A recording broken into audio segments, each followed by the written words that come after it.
Okay, இப்போ நம்ம எங்கே இருக்குன்னு தெரியுமா? ராணிக்கு வாவ், ஒரு ராணிக்காண்டி ஒரு 7 அடுக்கில் ஸ்டெப்பில் ஒரு ராஜாவா சம்திங் யாரோ ஒருத்தங்க கட்டினாங்கன்னு சொல்லி நம்ம சோசியல் மீடியாக்களெல்லாம் பார்த்துருக்கோம்ல, அந்த இடத்துல இருக்கோம். 7 அடுக்கு தரையிலேருந்து அப்படியே 7 ஸ்டெப் வால், இந்த கியூன் ஸ்டெப் வால் அப்படின்னு சொல்லுவாங்க. உண்மையில் சூப்பராக இருக்குது. இது 11வது செஞ்சுரி சம்திங் அப்போ கட்டப்பட்டது.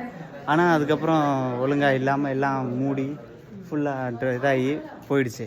அப்புறம் ஒரு 1900 சொச்சத்தில் கண்டுபிடிச்சி அப்புறம் அதை மீட்டு அதை மீட்டதுக்கு பல வருஷம் ஆக்கி அதுக்கப்புறம் அதை ரெடி பண்ணி ரீசெண்டாக தான் இதுக்கு 2014 சம்திங் அந்த டயத்தில் தான் இதுக்கு யுனெஸ்கோ ஹெரிட்டேஜ் சைட்டு கொடுத்தாங்க. ஆனால் சூப்பராக மெயின்டைன் பண்ணுறானுங்க. ஆனால் நம்ம அந்த வெளியிலேருந்து கொஞ்சம் தூரம் வரைக்கும் தான் போய் பார்க்குற மாதிரி இருக்குது. உள்ளே போய் பார்க்க முடியல அந்த குளிக்கிற இடத்த, அது க்ளோஸில் இருக்குது.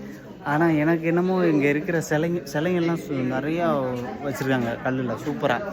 ஆனால் இங்கே இருக்கிற சிலைங்களை பார்த்தா ராணிக்கு கட்டின மாதிரி தெரியல. இது எனக்கு தெரிஞ்ச அந்தப்புறத்து ராணிக்கு கட்டின மாதிரி இருக்குது. ஏன்னா சிலையெல்லாம் அந்த மாதிரி இருக்குது. நம்ம ஒரு கோபுரத்தில் பார்க்குறத விட இங்கே வேறு ரகமாக இருக்குது.